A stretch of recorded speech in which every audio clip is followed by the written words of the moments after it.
क्योंकि वो विपरीत दिशा में लगा रहा है। उसी समय को, श्रम को, बुद्धि को यदि सही दिशा में लगाए तो उसको फिर उपलब्धि भी हो, उतना उसका मार्ग तय भी हो, उतना वो अपनी मंजिल के निकट भी पहुँचे।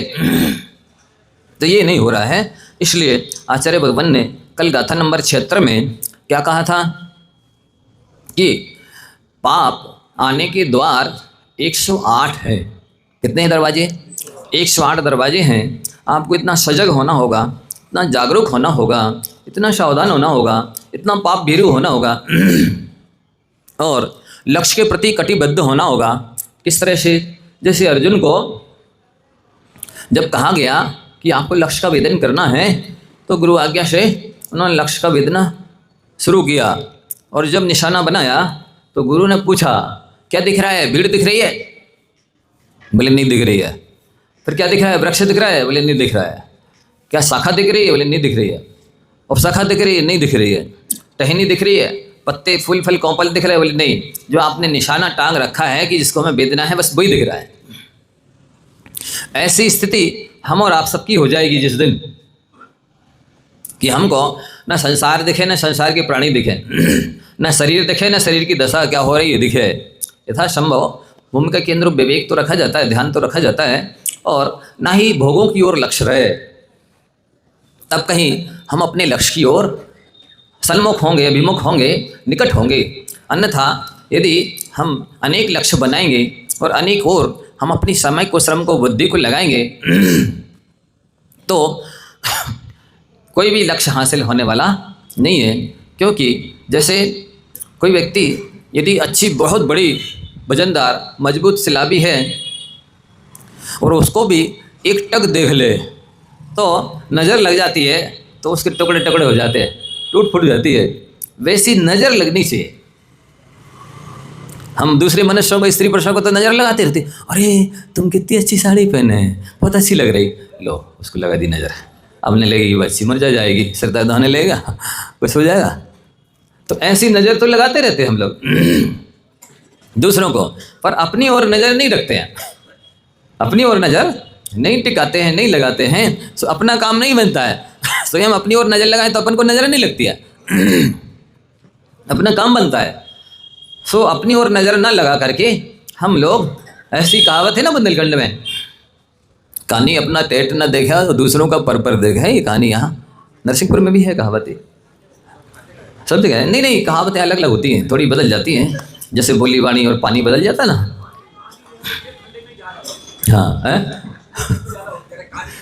वहाँ ज़्यादा है, हाँ ज़्यादा है। तो आपको सीखना चाहिए, जहाँ से जो चीज़ मिल जाए वो ले लेनी चाहिए, सीख लेनी चाहिए। बालादपि सुभाषितम ग्राह्यम, बच्चे भी बच्चे से भी शिक्षा की बात सीख लेनी चाहिए, ले लेनी चाहिए। ये नीति है। जैसे कोई सोने का आभूषण नाली में पड़ा हो तो पड़ा रहने देते, धीरे से उठा के धो करके, हैं नहीं रहते। यहाँ के लोगों की बात नहीं कर रहे, ये लोग जो है ना, किसी की गिरी हुई, पड़ी हुई, भूली हुई चीज़ को बिना दिए नहीं लेते हैं। तो यहाँ के लोग नहीं लेते होंगे, लेकिन कहीं कहीं के लोग ऐसा करते हैं। तो क्या कहा जा रहा था कि जब तक हम दूसरों पर नज़र लगाए रखेंगे तब तक हमारा काम बनने वाला नहीं है, बल्कि बिगड़ने वाला है। स्वयं का भी बिगड़ेगा और सामने वाले को भी नज़र लग जाएगी। बेचारों को दुकान, अपने घर की छतों पे फटे पुराने जूते टांगने पड़ते हैं, नज़र न लग जाए घर पे, हैं। यहाँ कुछ काजल लगा लेते, कुछ ऐसी टिप्पी बिंदी लगानी पड़ती है कि काले धागे, कोई ताबीज़ नहीं बनते। अनेक तरह के तंत्र मंत्र टोटका से डरते हैं लोग, क्योंकि इनका प्रभाव तो होता ही है। सो हमारा आपसे कहना है कि दूसरों के लिए तंत्र मंत्र टोटका ना करें, स्वयं अपने लिए करें। और वास्तव में जिसका मन पवित्र होता है ना, उसको मंत्र सिद्ध नहीं करने पड़ते हैं, उसको सिद्ध हो जाते हैं। क्या कहा? जिसका मन पवित्र होता है उसको मंत्र सिद्ध नहीं करने पड़ते, सिद्ध हो जाते हैं। और जिनके मन में बहुत सारी गंदगी भरी है, आदर उधर ध्यान भरे पड़े रहते हैं, वे लोग बहुत कोशिश करते हैं, इसके बाद भी ना विद्याएं सिद्ध होती हैं, ना तंत्र मंत्र सिद्ध होते हैं। तो अपने मन को पवित्र विशुद्ध एकाग्र बनाएं। जैसे आपको कल कहा था ना कि हम आपसे ये नहीं कह रहे आप ध्यान लगाओ, कल या परसों क्या कहा था, हम आपसे ये नहीं कह रहे कि आप ध्यान लगाओ, ध्यान में बैठो, ध्यान करो। हम ये कह रहे हैं दुर्ध्यान मत करो। क्या कह रहे हैं आपसे? आदर अवदर ध्यान नहीं करो, अपध्यान नहीं करो, यही धर्म ध्यान है, यही शुभ ध्यान है। ये ध्यान में ध्यान को रखना है। क्या करना है? संसार में कोई भी प्राणी नहीं है जो ध्यान से रहित हो। कोई भी प्राणी नहीं है जो ध्यान से रहित हो, एक इंद्रिय से लेकर निगोदिया से लेकर के, और कहना चाहिए जब तक केवल ज्ञान नहीं हुआ, सब ध्यान करते हैं और केवल ज्ञानी भी करते हैं। उपचार शून्य में भी शुक्ल ध्यान तो मानी है 4 प्रकार के। तो हमारा आपसे कहना है ध्यान से रहित कोई नहीं है। एक इंद्रिय भी आर ध्यान रौद्र ध्यान कर रहे, पशु भी पंचेंद्रिय कर रहे, नारकी भी आदर ध्यान प्राय कर रहे। सब सम्यक दृष्टियों की तो अपने आप में धर्म ध्यान होता है, और मनुष्य भी ध्यान कर रहे हैं। अच्छा आप लोग ये बताओ, आप लोग जब कपड़े पहनते हो तो ध्यान से पहनते कि बिना ध्यान के? हैं? बिना ध्यान के कपड़े पहनोगे ना तो बटन पीछे पहुंच जाएंगे।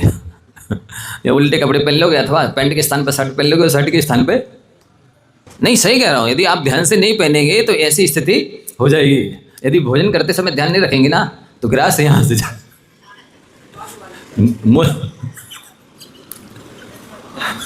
डॉक्टर साहब बोले बाजी वाले के मुंह में चला जाएगा ग्रास। कुछ भी स्थिति घट सकती है। मतलब आप लोगों को मालूम है कि हाँ हम ध्यान से करते हैं काम, लेकिन ध्यान के ग्रंथ भी लिखते लोग, ध्यान केंद्र भी खोलते हैं, ध्यान के बारे में प्रवचन भी करते हैं, बस ध्यान का ध्यान नहीं करते। क्या कहा? ध्यान के बारे में ग्रंथ भी लिखते, ध्यान संबंधी प्रवचन भी करते, ध्यान केंद्र भी खोलते, पर ध्यान पर मन को केंद्रित नहीं करते। यदि ध्यान पर मन को केंद्रित कर दिया, मन को केंद्रित कर लेने का नाम ही ध्यान है।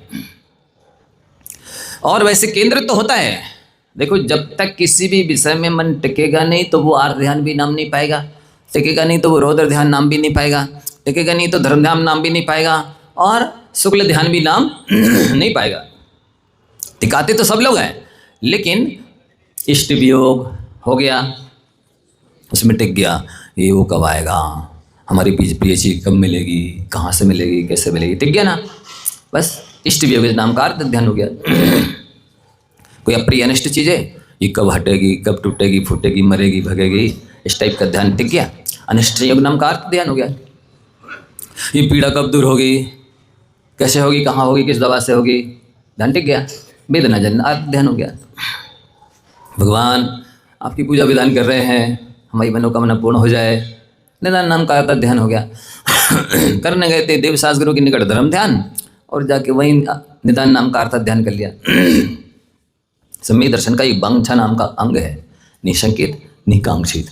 निकांक्षा होना चाहिए था, कांक्षा बोलो, इच्छा बोलो, वांछा बोलो, आशा बोलो, अभिलाषा बोलो, मनोकामना बोलो, मनोरथ बोलो, ये सब एक अर्थवाची नाम है। तो इस सबसे रहित होना चाहिए था, लेकिन आप वहाँ पर कुछ ना कुछ जोड़ के चले गए, सुना नहीं कांक्षित अंग रहा, और ना ही निदान नाम का अर्थ ध्यान हटा, नाम धर्म ध्यान हुआ। क्यों नहीं हुआ महाराज जी? हम मंदिर आए हैं, अभिषेक कर रहे हैं, पूजा कर रहे हैं, विधान कर रहे हैं, कैसे नहीं धर्म ध्यान हुआ? अरे धर्म में ध्यान होवे तब तो धर्म ध्यान होवे। ध्यान तो आपका लगा है कि फलानी चीज़ चाहिए, क्या चाहिए, फलानी चीज़ चाहिए है, उसमें ध्यान लगा है, तो कहाँ धर्म ध्यान हो रहा है? निदान हो रहा है। निदान नाम का अर्थ ध्यान हो रहा है। तो ये बहुत गंभीर बातें हैं, चिंतन मनन करने जैसी बातें हैं। आज तक ऐसा नहीं है कि हम लोगों ने जैन कुल नहीं पाया, बीतराग देवशास गुरु नहीं मिले, ऐसा नहीं है कि दर्शन नहीं किए हैं, पूजा अभिषेक पूजा नहीं की, शांति धारा नहीं की है। तो महाराज जी शांति क्यों नहीं मिली? जब शांति धारा करी तो शांति के लिए शांति धारा करो तो शांति मिले, समझ रहे हैं? शांति के लिए शांति धारा करो तो शांति मिले। हमने कितना सारा जोड़ लिया इसमें, ये हो जाए, ये हो जाए, ये हो जाए, ये हो जाए, ये हो जाए, वो सब हो जाए, हमारे अंदर में भी कुछ परिवर्तन हो जाए, ऐसा कहाँ जुड़ा है? ये जोड़ते कि हमारे अंदर ये परिवर्तन हो गए तो होता। सो धर्म में ध्यान नहीं किया, धर्म तो किया लेकिन धर्म में ध्यान नहीं दिया। धर्म के लिए धर्म नहीं किया, कर्म के लिए धर्म किया। समझ में आ रहा? हाँ, मनुष्यों को तो जल्दी समझ में आ जाता है, गधों को नहीं आता या बाद में आता है। तो धर्म के लिए धर्म करो, कर्म के लिए धर्म ना करो, और धर्म करते हुए धर्म में ध्यान दो। धर्म में ध्यान होगा, धर्म के लिए ध्यान होगा तो धर्म ध्यान होगा। कर्म के लिए धर्म करोगे तो धर्म नहीं मिलेगा, पुण्य नहीं मिलेगा। सातिशय पुण्य, पुण्यानुबंधी पुण्य जैसे कहते हैं, जैसे मोक्ष मार्ग में गति होती है, गमन होता है, प्रशस्त होता है मोक्ष मार्ग, वो पुण्य नहीं मिलेगा। तो यहाँ पे ये कहा जा रहा है कि आप क्या करो, ध्यान करने बैठ जाओ, ये नहीं कहा जा रहा। समय करो, ये नहीं कहा जा रहा। ये कहा जा रहा है कि आर्त ध्यान रौद्र ध्यान ना करो। हम करने को नहीं बोल रहे, नहीं करने को बोल रहे। कितना अच्छा मार्ग बता रहे, बताओ हैं? आपको कोई भाग दौड़ नहीं करनी है, कोई गला काट प्रतियोगिता में शामिल नहीं होना है, कोई हाथ पर नहीं चलाने हैं, कुछ लेना देना नहीं है। बताओ कितना अच्छा धर्म बता रहे, सरल। कुछ नहीं करो, ये कह रहे हैं। अच्छी बात बता दी महाराज जी, फिर तो हम हाथ पे हाथ रख के बैठ जाएंगे। यही तो कह रहे हैं, हम कब कह रहे करो कुछ, हाथ पे हाथ रख के बैठो, यही तो कह रहे हैं। वस्तुतः कुछ नहीं करने का नाम ही धर्म है। क्या कुछ नहीं करने का नाम धर्म है? अटपटा सा लग रहा है। हाँ हाँ, ठीक ठीक। मतलब ये है कि देखिए, जैसे हम बैठे ना, इधर देखो वकील साहब, ऐसे बैठ जाओ। माँ चिट्ठे माँ जंप है, माँ चिंता जैन किम भी होई थिरो, अप्पा पम्मी रहो एणमेव परम हवे झाड़म। मन से कुछ मत सोचो, वचन से कुछ मत बोलो, शरीर से कोई स्पंदन परिस्पंदन नहीं करो, एक्शन नहीं करो, बस इसका नाम है ध्यान। समझ गए?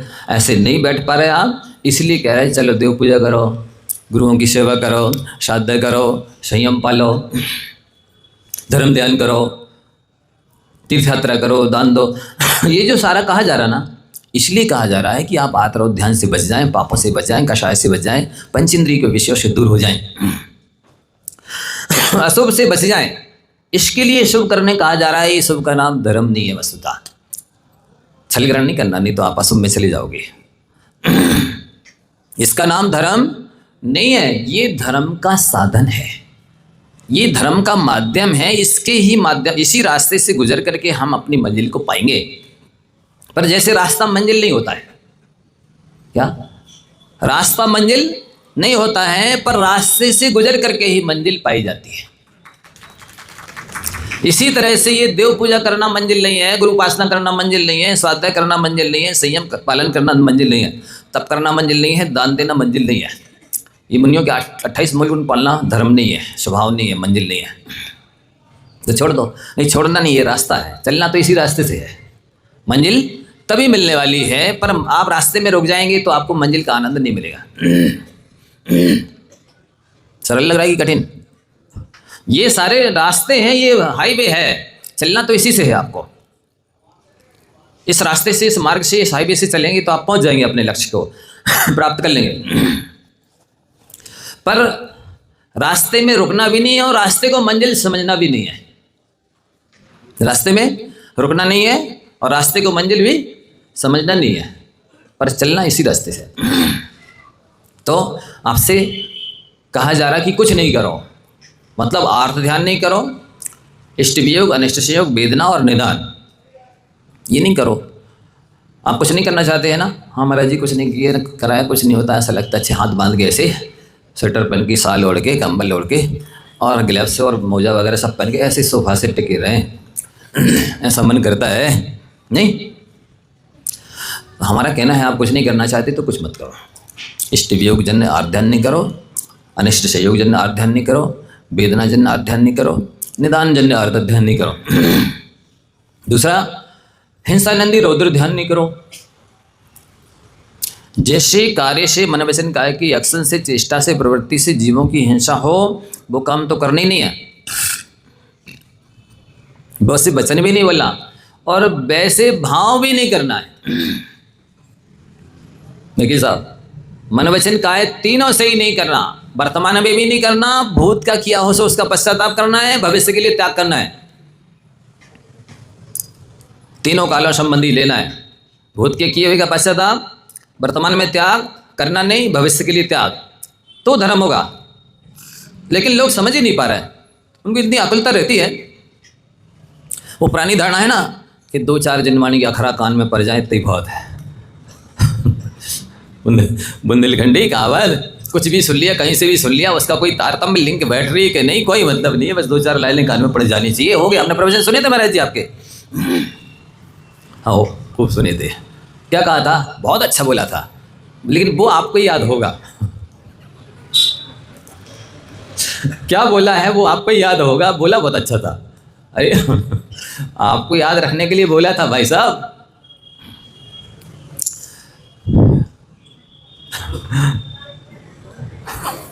क्या हो रहा है आप लोग हंसी के बारे में? क्यों आप लोग ऐसा नहीं करते होंगे ना, इसलिए हंसी आ रही? वो कह रहे राजेश जी हाँ से हम लोग ऐसे ही करते हैं।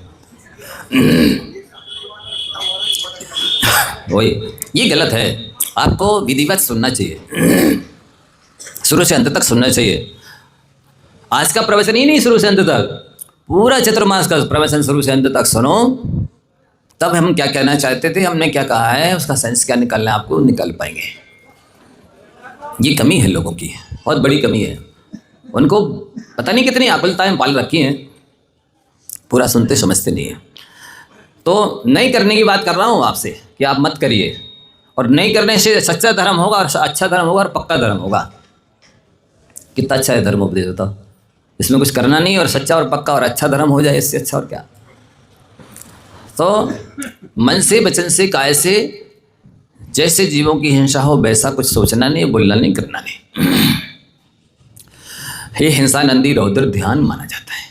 इसका बुरा हो जाए, उसका बुरा हो जाए, उसका ऐसा हो जाए, हानि हो जाए, दुकान नहीं चले, उसकी शादी नहीं हो, बच्चे की वो जल्दी मर जाए, ऐसा सोचना हिंसा नंदी रौद्र ध्यान है। आपके सोचने से उसका कुछ नहीं होगा, उसका कुछ होगा तो उसके पुण्य पाप से होगा। लेकिन आपको बुरा तो हो ही जाएगा पक्के में। इसलिए आप अच्छा सोचिए, अच्छा सोचने उसका भला भी नहीं होगा। उसका भला भी जब उसके पुण्य की उद्रेणा होगी, आपके सोचने से हो जाए शायद उसके पुण्य की उद्रेणा, तो उसका भला हो सकता है। लेकिन नहीं होगा उसकी सत्ता में, आत्मा में पुण्य, तो आपका भला तो पक्का है। भला सोचने से, कर भला तो हो भला, ये नहीं बोलते भिखारी जो भीख मांगते रहते प्राय, वो कहते कर भला तो भला करो, सबका आपका भला होगा। तो हिंसा नंदी रौद्र ध्यान से बचें, फिर मृषा नंदी रौद्र ध्यान से बचें। झूठ मन वचन काय से बोल, मन में झूठ बोलने का भाव मत लाओ, वचन से झूठ मत बोलो, शरीर से ऐसा झूठा काम नहीं करो नकली 2 नंबर का, जिसमें स्वयं की आत्मा में भी धड़कन होती है, भय रहता है, चिंता रहती है कि हमने झूठ तो बोल दिया है, पकड़ में ना आ जाए।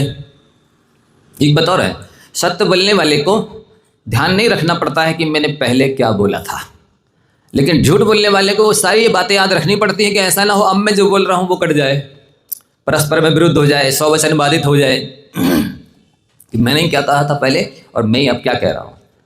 तो ये दोहरा जीवन हो जाता है, तनावपूर्ण जीवन हो जाता है झूठ बोलने वाले का। और जो सत्य बोलता है उसको चिंता ही नहीं। जैसा हमने पहले कहा था, कल कहा था, 1 साल पहले कहा था, 20 साल पहले कहा था, आज भी मैं द्रव्य क्षेत्र काल भाव की परिस्थिति के अनुसार बोल सकता हूँ उसको। तो ये दोहरा जीवन नहीं होता है। दोहरा जीवन समझते हैं? अंदर में कुछ है और बाहर में कुछ है। प्रायः दुनिया ऐसे ही जीवन जी रही है। उनका तनावपूर्ण जीवन क्यों है? क्योंकि वो दोहरा जीवन जी रहे हैं। अंदर में तो दिवाला निकल गया है, बाहर में दिवाली मना रहे हैं। क्या? अंदर में दिवाला निकल गया है और बाहर में दिवाली मना रहे हैं। मतलब उतनी कुवत तो है नहीं, गुंजाइश है नहीं, कैपेसिटी है नहीं, क्षमता है नहीं, योग्यता है नहीं, और दिखा रहे दूसरों को कि हम ऐसे हैं। दिखावटीपना कहाँ तक टिकेगा, कब तक टिकेगा? हाँ, ज़्यादा दिन नहीं चलता है। काष्ठ की हंडी चूल्हे पर एक ही बार चढ़ेगी और अगली बार वो राख के ढेर में परिवर्तित हो जाएगी। ऐसे ही जो लोग दोहरा जीवन जीते हैं उनका जीवन भी राख के ढेर में परिवर्तित हो जाता है। जन्म के समय व्यक्ति के शरीर का वजन 2.5 किलो होता है और मरने पर उसके शरीर की राख भी 2.5 किलो होती है। और 2.5 दिन की जिंदगी पर व्यक्ति इतराता कितना है कि वो समझ में नहीं आता क्या करने जाता है, क्या करना चाहता है। वो ऐसा लगता है कि जो असंभव है उसे संभव करना चाहता है। तो यहाँ पर ये कहा कि आप जो सत्य है वही बोलें, इससे जीवन में दोहरापन नहीं आएगा, तनाव नहीं आएगा, चिंता नहीं होगी और छवि भी खराब नहीं होगी और विशिष्ट और उपलब्धि होगी। इसी तरह से झूठ बोलने के बाद जो सफलता मिलने पर, सफलता तो पुण्य से ही मिलती है, पर आनंद आता है कि देखो मैंने झूठ बोल दिया इसलिए मेरा ये चीज़ बच गई, या ये चीज़ मेरे को मिल गई। तो अंदर में जो हर्ष होता है उसी का नाम मृषानंद रौद्र ध्यान है। मृषा के साथ आनंद जुड़ा है। हिंसा करके आनंद मनावे तो हिंसानंदी रौद्र ध्यान है। झूठ बोल करके आनंद मनावे तो मृषानंदी रौद्र ध्यान है। चोरी करके चोरी में सफलता हो जाए और उसमें आनंद मनावे तो चौर्यानंदी रौद्र ध्यान है। और पंचेंद्रिय के विषय भोग करके या पंचेंद्रिय के विषयों का संरक्षण करके आनंद मनाए, हाँ हमारे पास पर्याप्त है, सब कुछ है, और आनंद मनावे, ये परिग्रहानंदी रौद्र ध्यान भी बोलते हैं। और यदि कठिन लगता है तो पांच इंद्रियों के विषयों का पोषण करने वाली सामग्री होने से विषय संरक्षणानंदी रौद्र ध्यान कहलाता है। देखो वाकई में जितनी भी लौकिक और पारलौकिक उपलब्धि है, बहुत गंभीरता से सुनिए आप लोग, ये सब पुण्य पर टिकी है। पाप करने वाला भी पाप करने में सफल पुण्य के उदय से होता है। एक व्यक्ति हिंसा करना चाहता है, लेकिन यदि उसके हिस्से में पल्ले में पुण्य नहीं है तो वह हिंसा नहीं कर सकता। पाप का पल्ला भारी हो सकता है जिस अस्त्र शस्त्र के द्वारा माध्यम से वो दूसरे को मारना चाहता था, उसी अस्त्र शस्त्र माध्यम से उसका खुद का आत्मघात हो जाता है। ऐसे आपको केस कई देखने, सुनने, पढ़ने, अनुभव में आ जाएंगे। जिस अस्त्र शस्त्र के द्वारा, जिस साधन से दूसरे को मारना चाह रहा था, उसी के द्वारा उसका खुद घात हो जाता है। क्यों हो गया? क्योंकि उसका पुण्य नहीं था, इसलिए वो हिंसा करने में सफल नहीं हो सका। इसी तरह से लोग झूठ बोलते हैं, पर सफलता उन्हीं को मिलती है जिनके पल्ले में पुण्य होता है। इसी तरह चोरी करने में चोर तभी सफल होता है जब उसके पल्ले में पुण्य होता है। यदि सब पुण्य नहीं है तो चोरी कर भी ले तो वो पकड़ा जाता है और ऊपर से फिर डंडे और खाने पड़ते हैं, मार खानी पड़ती है, और फिर जंजीरों की सलाखाओं के अंदर बंधन में और रहना होता है। ये पाप का फल है। यदि पुण्य होवे तो कितनी चोरी करता चला जाए व्यक्ति, हजारों लाखों करोड़ों की खूब 2 नंबर के काम करता है, और इसके बाद भी वो नहीं पकड़ा जाता, कुछ नहीं होता। क्यों नहीं होता? जब तक तेरे पुण्य का बीता नहीं करार, तब तक तुझको माफ है। अवगुण करो 1000, अब 1000 अवगुण करते रहे, आपका कुछ नहीं बिगड़ेगा, क्योंकि वो पुण्य आपकी रक्षा करने वाला सुरक्षा कवच है। वो पुण्य आपका गुरु है, वो पुण्य आपका गार्जियन है, वो पुण्य आपका संरक्षक है, वो पुण्य आपका द्वारपाल है, वो पुण्य आपका मैनेजर है। उसके रहते भी आपका कोई बाल वाकर नहीं कर सकता। और जैसे पुण्य समाप्त होगा तो जैसे एक वृक्ष पर पत्ता पुण्य के उदय में तो अच्छे झूमता है मस्ती से, और जैसे पुण्य समाप्त होता है तो धराशायी हो जाता है, अस्तित्व समाप्त मिट्टी में मिल जाता है। इसी प्रकार से जब तक व्यक्ति का पुण्य रहता है उसका कोई कुछ नहीं बिगाड़ सकता है। वो कत्ल खाने चलाए, वो शराब बेचे, शराब पिए, मांस बेचे, मांस खाए, चोरी करे, डाका डाले, दूसरों को सताए, पीड़ा देवे, अन्याय करे, अत्याचार करे, कुछ भी करे, कुछ भी नहीं बिगड़ेगा, क्योंकि उसकी रक्षा करने वाला पुण्य बाकी है अभी। जब तक दीपक में तेल रहता है वो जलता रहेगा, जलता रहेगा, जलता रहेगा। आप चाहे उसे मंदिर में जलाओ, और चाहे घर में जलाओ, चाहे बाथरूम में जलाओ, चाहे लेटरिन में जलाओ, चाहे कहीं पर भी जलाओ। क्यों जल रहा है वो सर्वत्र? क्योंकि उसके अंदर तेल भरा है अभी। जैसे ही तेल समाप्त होगा तो चाहे मंदिर में, वेदी में, भगवान के सामने रख दो, तब भी बुझ जाएगा। महाराज हम तो पूजन कर रहे थे, वहीं हमें अटैक आ गया। अरे पूजन कर रहे थे तो क्या बात हो गई? पाप का उदय आया तो आ गया अटैक। अब आप भगवान को बदनाम करो, अरे पूजन करने गए थे इसलिए अटैक आ गया, अब हम कल से पूजन नहीं करेंगे। तो अब और थोड़ी देर से आ रहा था तो और जल्दी आ जाएगा। नहीं, वस्तुतः कर्म का उदय यदि आपके मान लो 100% आने वाला था, और यदि देवशास्त्र गुरु के निकट आप हैं तो वही कर्म 10-5% में निकल जाएगा। जो 100% आने वाला था ना, वो देवशास्त्र गुरु के निकट 10-5% में निकल जाएगा। ये जो मणि राजाओं के उपसर्ग आता है वो ऐसे निधक्ति निकाचित कर्म, और एक नहीं अनेक बांध लेता है जीव जन्म जन्मांतरों में, तब कहीं उसकी वजह से उमनी अवस्था होती है, तीर्थंकर अवस्था होती है, मंदिर में भी बैठे होते हैं और धर्म ध्यान भी कर रहे, शुक्ल ध्यान भी कर रहे होते, तो भी उपसर्ग होते हैं। आपका बदनाम करो, हम महाराज जी को आहार देने गए थे, समय वहाँ पर ठोकर लगी, हाथ टूट गया। महाराज जी को हाथ देने से आहार देने गए थे इसलिए टूट गया है। एक महिला ने पिछले साल गुना में 10 उपवास किए और 11वें दिन नींबू की शिकंजी पी ली और उसकी आंतें वगैरह वैसे सिकुड़ जाती है उपवास करने से, और सब चौक हो गई। इंदौर ले गए जल्दी से दिखाने, वहाँ पर उसका देहावसान हो गया।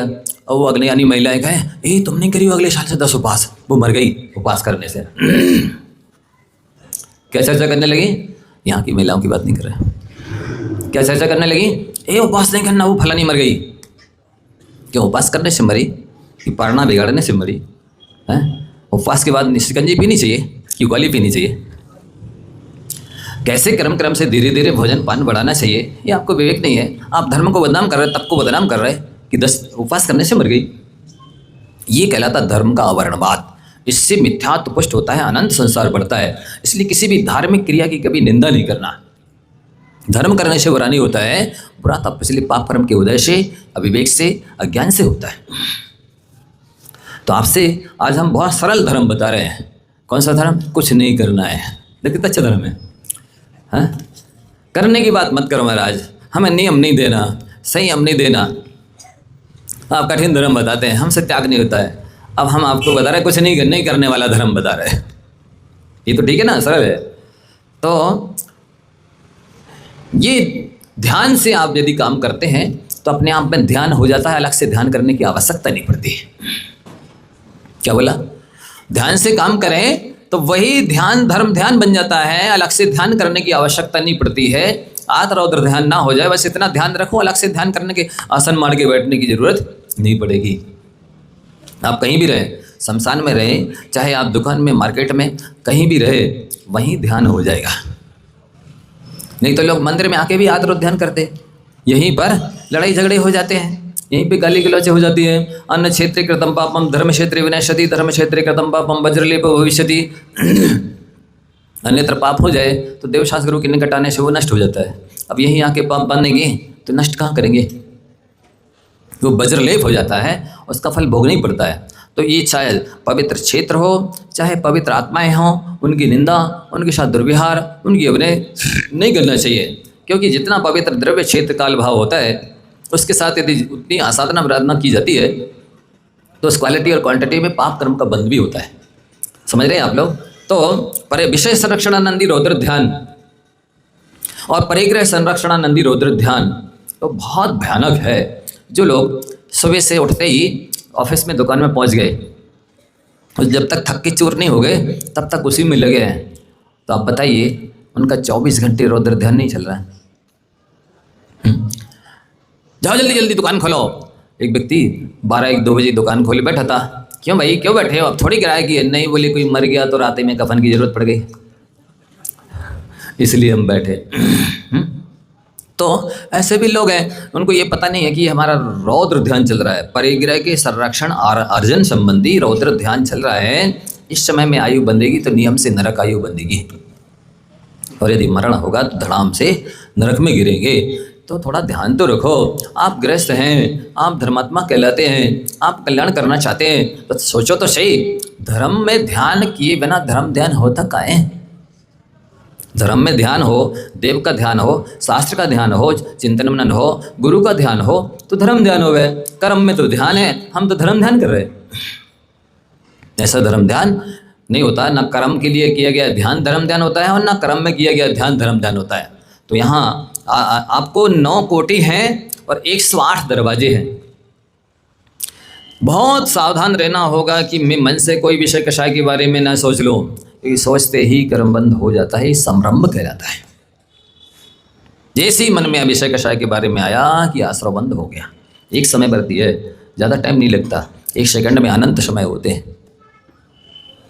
समारंभ सामग्री जो जुटाते रहते हैं जीवन भर, फिर मार्केट से निकले, फिर कोई साड़ी खरीद लाए, फिर कोई बस आभूषण खरीद लाए, फिर कोई सब्जी फल, कोई फिर बर्तन ले आए, वस्त्र ले आए, फर्नीचर ले आए, कुछ भी।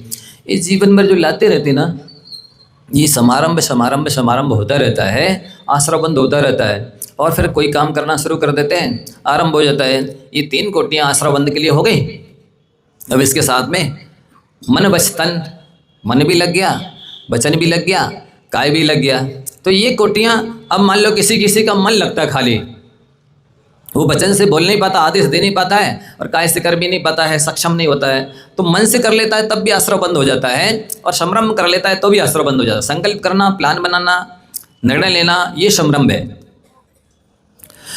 कई के 9 कोटियों में से 8 लगती है किसी के 7, किसी की 6, किसी की 3, किसी की 2, किसी की 1 कोटि भी लगती है विषय कषाय में। तो जितनी कोटियाँ लगती हैं उतना आश्रव बंद उस क्वालिटी और क्वांटिटी में होता है।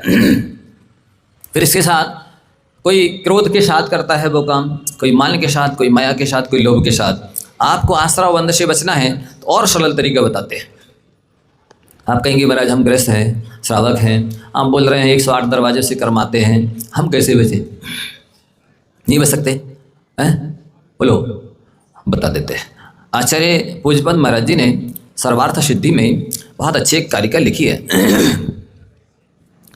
आत्मज्ञानात् परम कार्यम न बुद्धौ धार्येत् चिरम कुर्यात् अर्थवशात् किंचित वाक्याभ्याम मतत्परः। आत्म ध्यान को छोड़ करके बाकी कोई भी कार्य मन में धारण नहीं करो। आत्मा ज्ञानात् परम कार्यम न बुद्धौ धार्येत् चिरम, चिरकाल तक का है, ज़्यादा देर तक आत्मा के अलावा मन में दूसरी बातें नहीं आनी चाहिए। फिर आगे वो लिखते हैं, ऐसा कैसे संभव है कि हम 24 घंटे 12 महीने जीवन भर आत्मा के बारे में ही सोचते रहें, और भी तो दूसरी बातें सोचनी पड़ती हैं, दूसरे कामों के बारे में भी सोचना पड़ता है, करने भी पड़ते हैं, साधु थोड़ी हैं हम सब। तो उन्होंने नीचे लाइन लिखी आप लोगों के लिए, कुर्यात करे अर्थवशात प्रयोजन बस करो। प्रयोजन बस समझते हैं? जितना आवश्यक है उतनी करो। जैसे दवाई के बारे में आप ध्यान रखते हैं, जितनी आवश्यक है उतनी खाते हैं। बोलो कि 1 आध गोली एक्स्ट्रा खा लेते, बोलो जल्दी, 1 आधी खा लेते हो गए, नहीं खाते। जितनी आवश्यक है उतनी दवाई खाते हैं। अच्छा, जैसे डॉक्टर साहब ने कहा कि 2 बार खाना, तो आप लोग 3 बार खा लेते? नहीं, अच्छी लग रही थी, मीठी मीठी, 1 बार खा लेते हैं, खा लेते, नहीं खाते। प्रयोजन अर्थवशात प्रयोजन बस यही कहलाता है कि जब खाना है, जितनी खाना है, जिस रूप में खाना है, जितनी मात्रा में खाना है। आप लोग दवा को तभी खाते हैं, उतनी खाते हैं।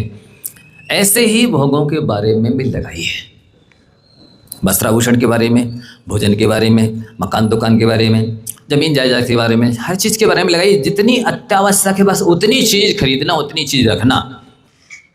नहीं महाराज जी इसकी आर्ट डिजाइन अच्छी लग रही थी, इसका कलर अच्छा लग रहा था, इसमें थोड़ी फैसिलिटी ज़्यादा दिख रही थी, इसलिए हमने खरीद ली। यह पाप किया आपने, यह अन्याय किया, यह अत्याचार किया, यह संयम किया, यह अपने निष्प्रयोजन काम किया। समझ रहे हैं? कुर्यात करें, अर्थवशात प्रयोजन बस करें, जो करना ही पड़े, जिसके बिना ना चले उतना ही करें। लेकिन जो करना पड़ रहा है, उस जिसके बिना चल नहीं रहा है, उसमें भी क्या करना है? वाक्याभ्याम। यदि आपका वचन बोलने मात्र से चल जाता है तो वचन बोल दीजिए बस। तो महाराज जी लंबा चौड़ा लेक्चर दे सकते हैं? नहीं। हाँ ना में भी यदि काम चलता है तो आपको बकवास नहीं करना है, वकालत नहीं करना। वकील साहब देखो, कोट अलग चीज़ होती है और ये जो पहने हुए वो आप कोट, वो अलग चीज़ होती है। तो सर्वत्र वकालत करने की आवश्यकता नहीं होती है। समझ रहे हैं? जितना टू द पॉइंट, वहाँ भी टू द पॉइंट बोलने को कहा गया है। आप अनावश्यक बहस नहीं करेंगे, निष्प्रयोजन बात नहीं करेंगे। टू द पॉइंट मतलब बिल्कुल तथ्य की बात बोलिए। और हम तो कहते पथ्य की बोलो, तथ्य से भी महत्वपूर्ण पथ्य है। समझते हैं? मतलब सिद्धांत ये कहता है, गंभीरता से सुनो एक शब्द, पैसा कमाने की अपेक्षा बचाना महत्वपूर्ण है। क्यों महाराज जी, कमाया काय के लिए, खर्चा नहीं करेंगे तो? नहीं, बचाओ आवश्यकता के लिए। आपने कमाया खर्च कर दोगे, पुनः कमाने में हिंसा करनी पड़ेगी, झूठ बोलना पड़ेगा, चोरी भी होगी, कुशील भी होगा, परिग्रह अर्जन का परिग्रह संरक्षणानंदी अर्जनानंदी रौद्र ध्यान होगा, उसमें क्रोध भी होगा, मान भी होगा, मैचारी भी होगी, लोभ भी होगा, उसमें 5 इंद्रियां भी लगेंगी। समय भी लगेगा, श्रम भी लगेगा, वो कर्म का नया और ज़्यादा बंद भी होगा। तो जो कमा लिया है उसको बचा के रखो, ये महत्वपूर्ण है, वो बचा रहेगा, आवश्यकता के लिए काम में आएगा। अब जब कमाने का समय बच गया तो उस समय में आप धर्म ध्यान कर सकते हैं, स्वाध्याय कर सकते हैं, प्रवचन सुन सकते हैं, भक्ति कर सकते हैं, सत्संगति कर सकते हैं, तीर्थ यात्रा कर सकते हैं, सत्कृत्य अच्छे अच्छे बहुत सारे काम कर लेंगे। अब खर्च हो जाएगा, एक खर्चा और लगे हुए हैं भैया, और कमाओ, नहीं कमाएंगे तो खर्चा कैसे करेंगे, मैनेजमेंट कैसे होगा, खर्चा कैसे चलेगा, ये सारी चिंताएं सताती रहती है। लोग कहते खूब कमाओ खूब खाओ, ये नास्तिकों का काम है, भोगियों का काम है, अज्ञानियों का काम है। हम क्या कहते, ना कमाओ ना खाओ, क्या नहीं, ये मतलब जितने से काम चल जाए उतना कमाओ उतनी खाओ। कमाना महत्वपूर्ण नहीं है, बचाना महत्वपूर्ण है। क्या है, ऐसे भी श्रावा के नरसिंहपुर में है, मेरी दृष्टि में है, इतने संतोषी हैं वो, महिला भी पुरुष भी बच्चे भी, 100, 150, 200 रुपये दिन में आज भी गृहस्थी चल रही है। इतने संतोषी प्राणी हैं। महिला भी अपनी सास की साड़ियाँ पहनती रहती, कभी नई साड़ी खरीदने का विचार तक नहीं करती। 10-20 साल साड़ियों में ही मात्र काम चल रहा है। इतनी संतुष्ट महिला है, इतनी शांत है, और व्यक्ति भी कोई आपाधापी नहीं करता, जितना सहज में हो जाता है। 100, 150, 200 रुपये उनका परिवार चल रहा है। इतने संतोषी प्राणी, और कोई अन्याय नहीं करना, कोई अनिति नहीं करना, कोई अभक्ष भक्षण नहीं करना। ऐसे ऐसे सज्जन लोग भी इस नरसिंहपुर में हैं। ऐसी महंगाई में, ऐसे इस विषम भौतिक वातावरण में भी इतने संतुष्ट शांत संतोषी प्राणी, इतने मंद कसाई जीव भी हैं। और एक से एक कहना चाहिए अय्यासी करने वाले, भोगी विलासी, अन्याय अत्याचार करने वाले लोग भी सर्वत्र होता है। ऐसा सारे के सारे लोग अच्छे भी नहीं होते, सारे के सारे लोग बुरे भी नहीं होते। इसी तो कहा है तुलसी या संसार में भांति भांति के लोग, और कई एक नहीं, 2 सूत्र अलग सुनाते हैं। एक ऐसा सुना है, सबसो हेलमिल चाहिए नदी नाव संजोग। दूसरा एक श्लोक ऐसा भी मेरे कान में पड़ा था कि कैयक मानव देवता कैयक चूल्हे जोग।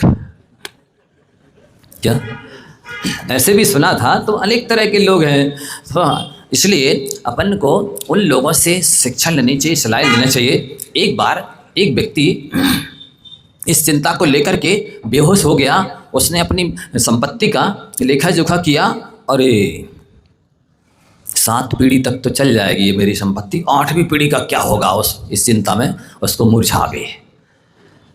और जब मूर्छा दूर हुई तो एक समझदार व्यक्ति ने कहा, भाई साहब आपकी चिंता का समाधान मैं बताता हूँ, 8वीं पीढ़ी की चिंता मैं ख़त्म कर देता हूँ।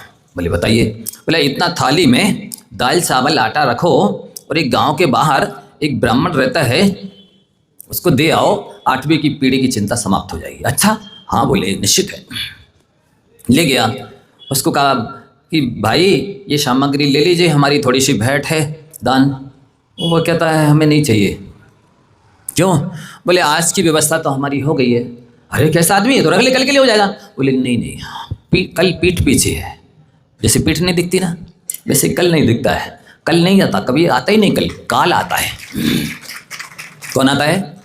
काल माने मौत आती है, कल तो कभी आता ही नहीं। इसलिए तो आप लोग दुकानों के सामने लिख लेते हैं आज नगद कल उधार, आज नगद, क्योंकि कल आना ही नहीं है। तो कल नहीं आता है, काल आता है। तो उसने नहीं ली, उसको वापस लाना पड़ी। उसको बात समझ में आ गई, ओहो ये कल की चिंता नहीं कर रहा है, और मैं 8वीं पीढ़ी की चिंता करके दुबला हो रहा हूँ। कोई भी जन्म लेता है, किसी दूसरे के भरोसे जन्म नहीं लेता है। वो स्वयं अपना भाग्य और पुरुषार्थ लेकर के आता है। ये तो मोही अज्ञानी जीव हैं जो व्यर्थ की चिंता करते हैं और दूसरों की चिंता को लेकर के अपनी आत्मा, अपने मनुष्य पर्याय को व्यर्थ करते हैं, समय श्रम बुद्धि को बर्बाद करते हैं और कल्याण से वंचित रहते हैं। इसलिए आप सभी को वर्तमान में जो जीता है वो वर्धमान बन जाता है, और जो भूत की चिंता करता है कि भूत में मेरे साथ ऐसा हुआ, वो मरकर भूत बन जाता है। समझ रहे? और भविष्य तो वर्तमान पर टिका है। जिसका जितना स्वच्छ सुंदर वर्तमान है, उसका भविष्य भी उतना ही स्वच्छ और सुंदर होता है। समझ रहे? आप वर्तमान में बहुत अच्छे सदाचार से जी रहे हैं, धर्म ध्यान कर रहे हैं, तो भविष्य तो उज्जवल है ही, क्योंकि आज का पुरुषार्थ कल का भाग्य बन जाता है। क्या बोला? आज का पुरुषार्थ कल का भाग्य बन जाता है। तो आज जो आप कर रहे हो, जैसा जीवन जी रहे हो, उसी का तो फल भविष्य में मिलने वाला है। क्यों चिंता करते हो? दूसरे के द्वारा भी दिया भी नहीं जाता है, वो दूसरे का भाग लिया भी नहीं जाता है, तो आप किस बात की चिंता कर रहे हो? भविष्य में सुखी होना है ना, तो आप वर्तमान में अच्छे काम करना शुरू कर दो। हमको सुनाते कई लोग, महाराज जी समय से पहले और किस्मत से ज़्यादा तो किसी को कभी मिला ही नहीं है, मिलेगा भी नहीं। आप लोग का भी ये सिद्धांत है? समय से पहले और किस्मत से ज़्यादा किसी को कभी नहीं मिलता, बोलो है ना ऐसा? तो हम दूसरी टेक्निक बता देते हैं, इस सूत्र को सुधार देते हैं। समय से पहले और किस्मत से ज़्यादा भी मिलता है उन लोगों को जो गुरु और प्रभु की भक्ति करते हैं। आप करना शुरू कर दो समय से पहले, यदि कुछ पाना है तो। हाँ, जैसे वृक्ष से फल तोड़ करके पाल में रख देते हैं, समय से पहले पक जाते हैं, इसी तरह से आप जितना प्रभु का नाम लेना शुरू कर दो, बिल्कुल करोड़ों अरबों खरबों किलोमीटर दूर स्थित व्यक्ति और वस्तु आपके हाथ में आ जाएगा। तो वो नहीं होता, भगवान का नाम लेना नहीं बनता हमसे, और सबका चाहता है। हाँ, हम किसी की अर्थी में कंधा देंगे तब अवश्य सुनाएंगे राम नाम सत्य है। क्या बोलेंगे? राम नाम, भगवान का नाम सत्य है। मर जाने के बाद सुनाएंगे, जीते जी नहीं बोलेंगे। शंका कर ले रहे हैं आप, सब लोगों को छूट है, बाकी सब तो करते ही हैं। हाँ,